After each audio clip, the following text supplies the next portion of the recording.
Assalamualaikum warahmatullahi wabarakatuh. Selamat datang kembali teman-teman di channel Problem Catur. Semoga kita semua diberikan kesehatan dan rizki yang melimpah oleh Allah Subhanahu wa taala. Amin. Di part yang kedua nih teman-teman. Dari trik menahan laju serangan pembukaan E4 yang dimainkan oleh putih. Kali ini dengan varian Mauler Attack atau Counter Attack Mauler teman-teman dari varian ini. Dimulai dari E4, E5, kuda F3 langsung mengancam pion E5, kuda C6, gajah C4 dengan langsung titik laju F7, gajah ke C5, C3 berniat untuk D4 tentunya, kuda F6. Di saat posisi kuda F6 ini, tentu banyak kemungkinan langkah lanjutan dari pembukaan E4 yang dimainkan oleh putih. Dan saya berharap teman-teman tidak menyimpang dari teori, setidaknya tidak kalah di pembukaan. Yang pertama teman-teman, semisal di dalam pembukaan ini putih melanjutkan yang pertama dengan kuda G5 dengan target langsung F7, teman-teman boleh langsung rokade.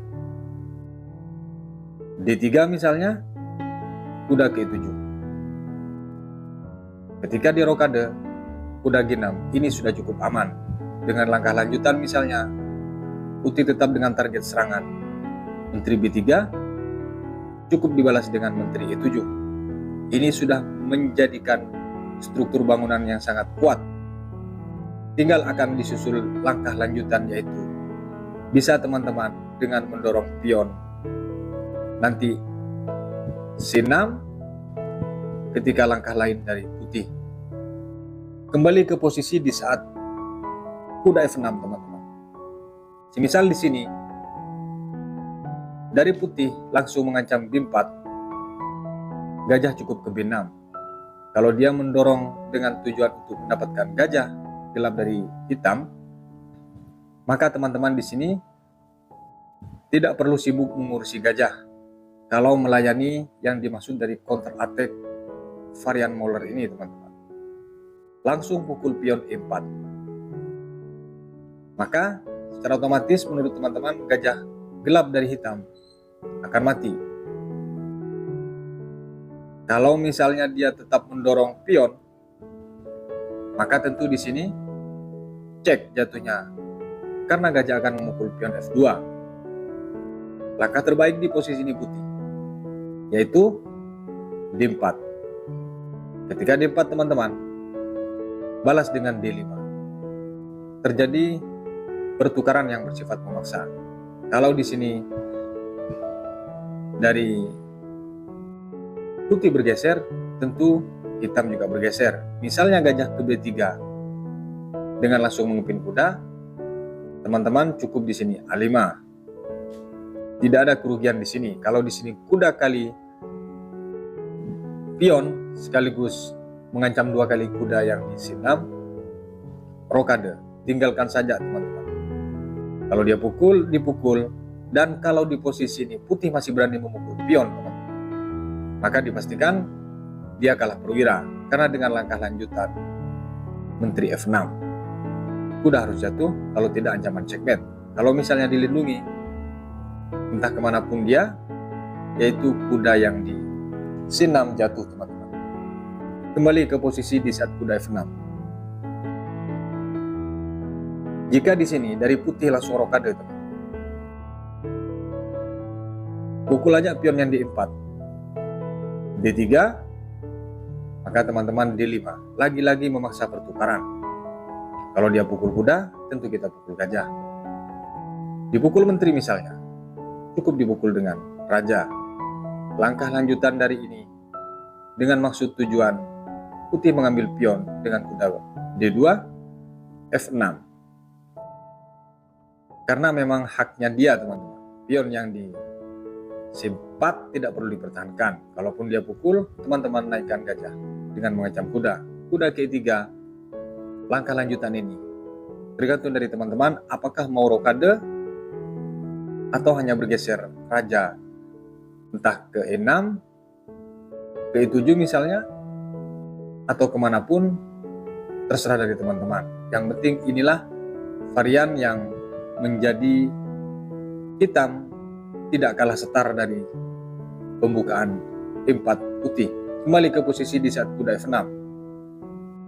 Kemungkinan yang lain teman-teman, kalau misalnya di posisi ini putih langsung membalas A4. Jangan salah teman-teman, di posisi ini putih bertujuan mendesak gajah gelap dari hitam agar dipaksa mundur lagi ke E7. Teman-teman pukul saja langsung pion E4. Menteri ke E2 dengan mengambil keuntungan. Ketika kuda bergeser, pion di E5 akan dipukul oleh menteri. Langsung pukul cek. Kan jatuh nanti posisi gajah. Kita akan lanjutkan teori ini, teman-teman. Raja di sini tentu harus bergeser ke F1 terlebih dahulu, dan setelah bergeser langsung ancam gajah ke D5. Terbaik dia hanya mengancam kuda, maka di sini F5. Gajah tersebut memang akan jatuh atau kuda teman-teman, tapi langkah lanjutan ini sangat bagus. D3 misalnya dengan mengancam kuda, gajah ke C5. D4 diancam kembali, gajah ke D6. Di saat dipukul, maka di sini pukul sekaligus mengancam kuda. Kemanapun kuda ini lari, langsung rokade, dan ini unggul satu posisi serang yang cukup bagus. Dengan langkah lanjutan pernah dimainkan ini oleh John Nunn melawan Roy Stenit pada tahun 2002 teman-teman. Ketika dia bergeser ke G1, A5 langsung bongkar posisi keuntungan untuk menempatkan posisi gajah cek nanti di C5. Gajah misalnya ke D2 untuk melindungi pion. Pion kali pion dipukul oleh pion. Kuda di sini ke D4 dengan mengancam menteri sekaligus gajah. Artinya untuk mengembalikan perwira sangat mudah teman-teman. Ketika menteri ke H5 dengan ancaman checkmate, H6 sudah menjawab dari langkah pembalasan tersebut. Dan ketika dia lari ke H3, tidak mungkin dikorbankan kuda ini teman-teman. Maka di sini teman-teman bisa memukul gajah, dan ketika dipukul tentu menjadi unggul kualitas dari hitam teman-teman. Kalaupun misalnya dia ke D1 karena ancaman checkmate, maka di sini menteri ke F6. Di posisi ini di partai nyata yang dimainkan oleh John Nunn teman-teman, putih menyerah. Jika dilanjutkan misalnya gajah ke E3, akan datang mengancam menteri. Ketika menteri bergeser di jalur ini, maka di sini dipukul teman-teman. Dipukul sekaligus mengancam menteri. Boleh ditutup, tapi akan percuma teman-teman. Kalau misalnya menteri memukul, maka akan datang langkah lanjutan checkmate. Baik, kembali ke posisi teman-teman di saat kuda F6. Kemungkinan yang lain langkah lanjutan dari putih adalah H3 dengan maksud mengantisipasi kuda naik atau gajah terang dari hitam naik. Teman-teman jangan takut langsung pukul pion ini. D4 langsung mengajak pertukaran. D5 artinya jangan dipukul pion tersebut, melainkan teman-teman balik mengancam. Ketika gajah B3, maka di sini pion kali pion. Pion kali pion, gajah cek. Dan setelah ditutup baru teman-teman rokade. Karena di sini kuda tidak mungkin memukul kuda yang di E4 terpin oleh gajah. Dan setelah di rokade, gajah ke F5. Benteng misalnya mengepin, menteri D6 dengan serangan penuh nanti hitam. A3, A5 gajah, dan A4 misalnya balik mengancam kuda, benteng G8. Ini dengan kekuatan penuh hitam untuk menyerang teman-teman. Kembali ke posisi di saat kuda F6, yang mana partai ini pernah dimainkan oleh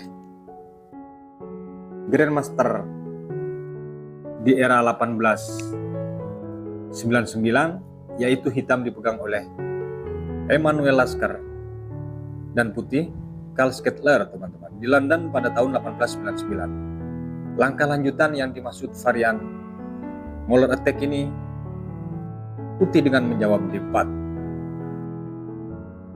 Langkah partai, teman-teman, varian ini dimainkan oleh Emanuel Lasker dengan pion kali pion, dan di sini tidak mendorong pion dengan mengancam kuda, karena tahu langkah lanjutan ketika di sini didorong maka tetap akan naik kuda ini, teman-teman.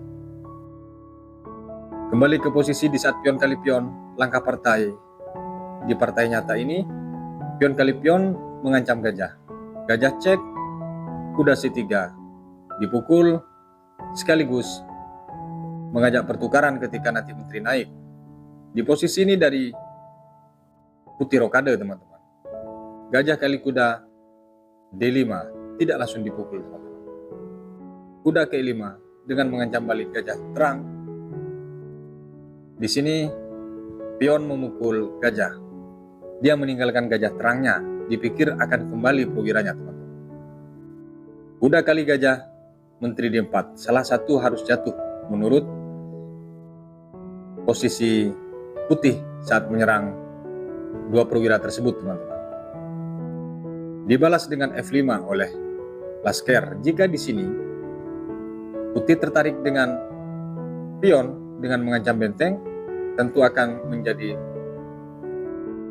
peraduan paksa yang ketika dipukul hitam menang segala-galanya.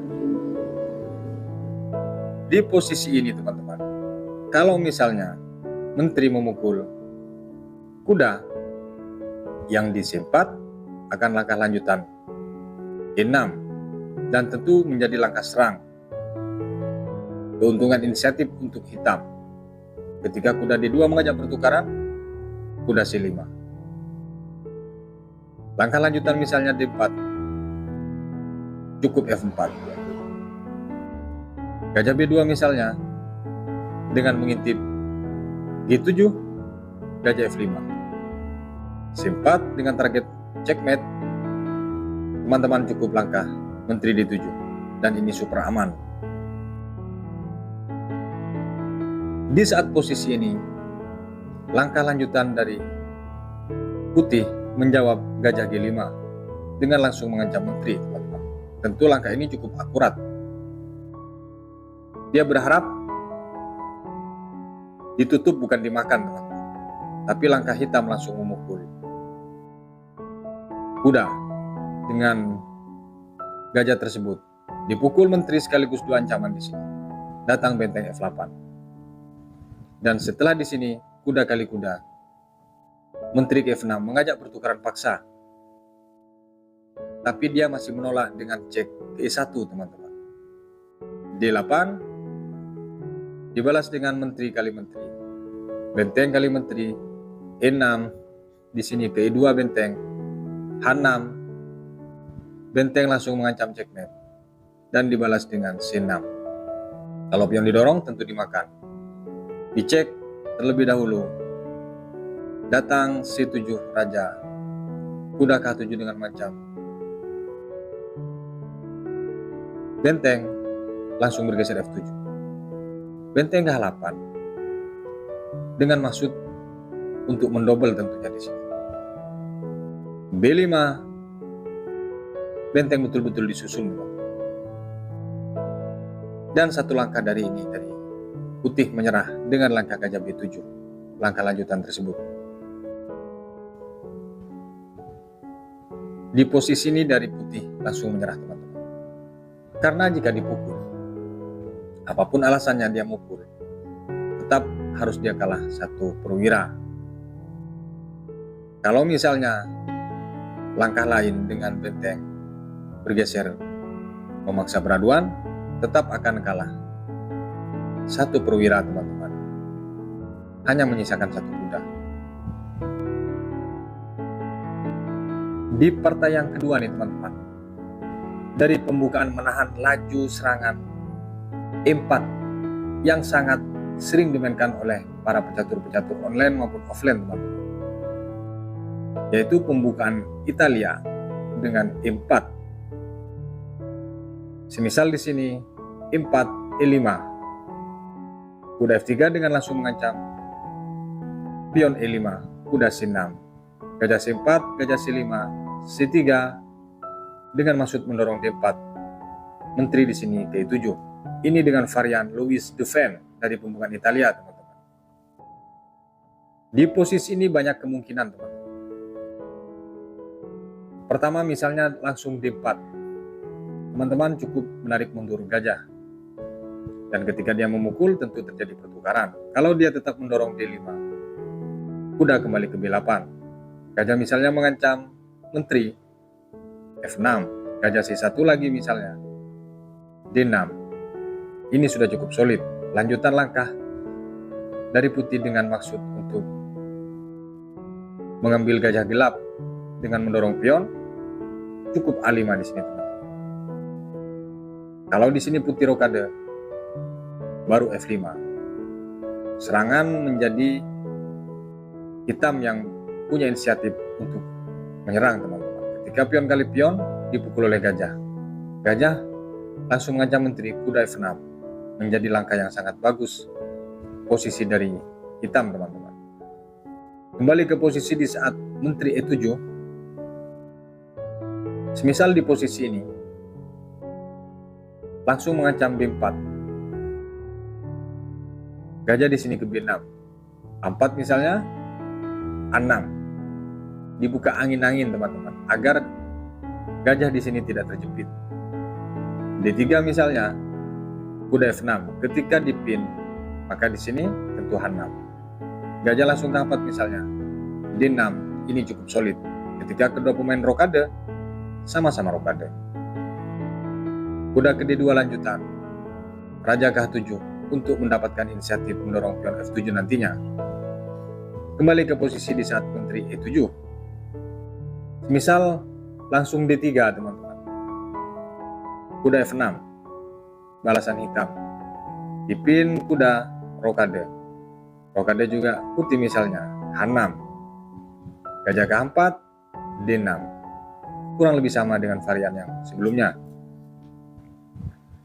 Kembali ke posisi.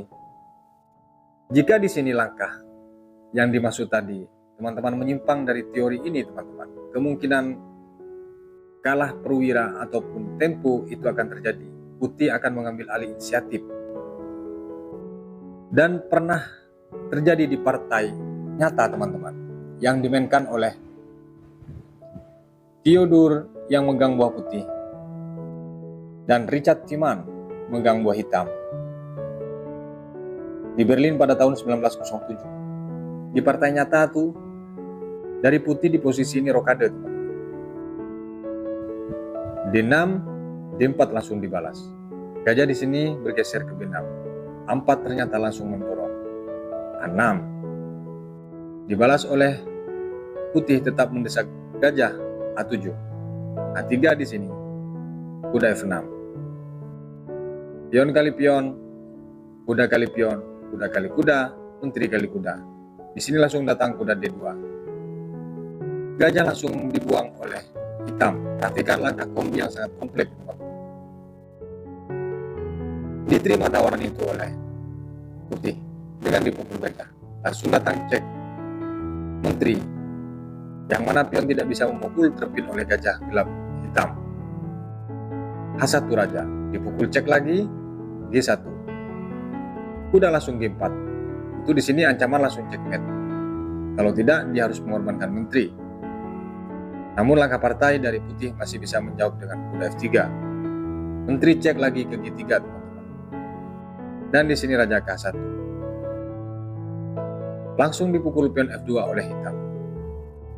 Di posisi ini dari putih, teman-teman, menyerah. Karena ancaman checkmate yang tidak bisa dihindari, teman-teman. Kalau dia misalnya di posisi ini memukul gajah, maka datang checkmate, teman-teman. Kalau di posisi ini dari putih masih menaikkan menteri, akan datang cek ke H3. Kuda misalnya menutup, tentu langsung checkmate.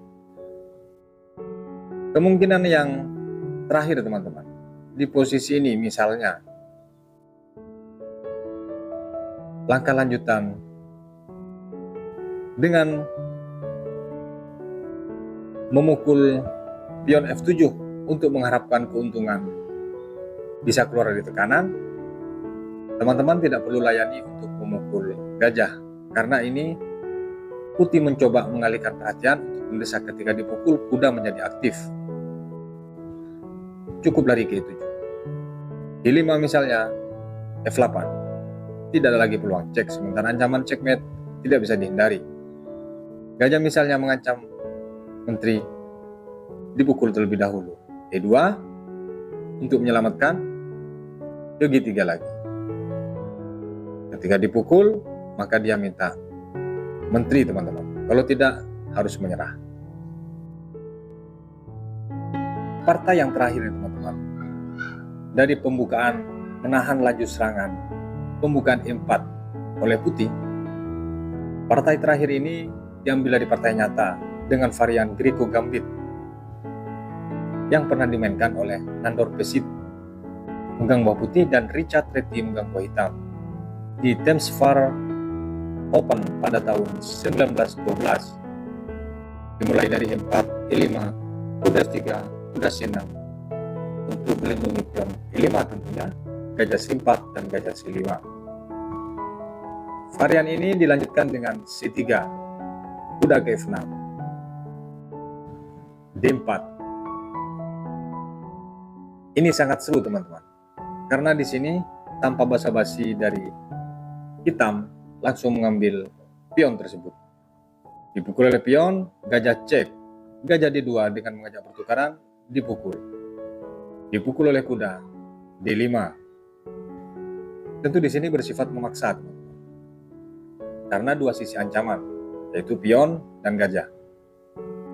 Langkah partai di sini dari putih menerima tawaran itu, dipukul oleh kuda dan kedua pemain sama-sama rokade teman-teman.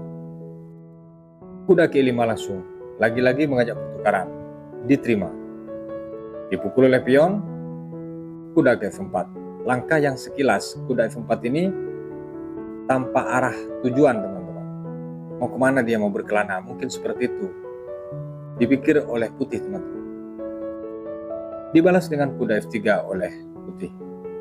Gajah G4 langsung ngepin kuda, menteri B3 dengan dua kali ancaman, yaitu F7 dan juga pion yang di B7.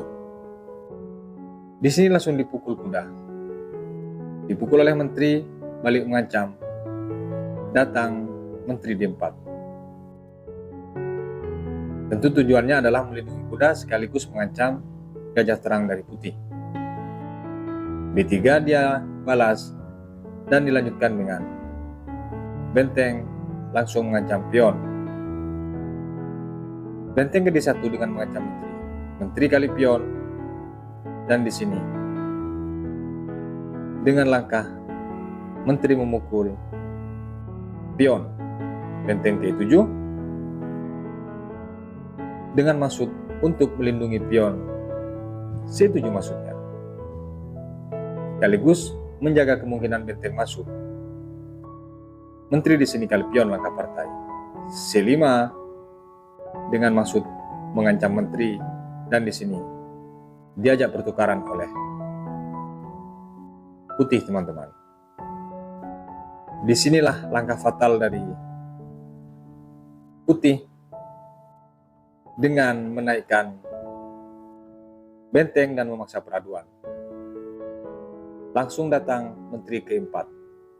Masih bisa dilanjutkan dengan langkah F3 dia hambat serangan checkmate ke G2, namun satu langkah dari ini langsung menyerah dari putih teman-teman. Kemana langkah yang membuat putih menyerah? Menteri ke C2. Target adalah pion G2 checkmate teman-teman. Yang satu-satunya di sini hanya menaikkan benteng ke F2. Tapi di posisi ini intinya dari putih menyerah. Kita akan kupas kenapa dia menyerah. Terbaik di sini untuk menahan laju serangan checkmate, yaitu hanya satu pilihan, benteng ke F2. Dan ketika itu dilakukan, maka akan datang cek benteng di sini ke E1. Dan lagi-lagi di sini pilihannya, apakah ditutup dengan benteng namun harus checkmate. Yang terbaik hanya ditutup dengan gajah. Ketika di sini gajah F1, maka dipukul cek. Kalau dipukul dengan benteng, lagi-lagi checkmate. Yang terbaik adalah dipukul dengan raja. Dan setelah raja mukul, datang cek ke B1. Dan ini satu-satunya hanya bisa ditutup dengan benteng ke D1, teman-teman. Dan masalahnya juga checkmate. Makanya di posisi menteri di sini C2, dari putih langsung menyerah. Itulah teman-teman dari varian Grandmaster dunia menahan laju serangan E4 dari pembukaan Italia. 5 varian yang saya mainkan tadi, semoga bermanfaat. Sampai berjumpa di video berikutnya. Wassalamualaikum warahmatullahi wabarakatuh.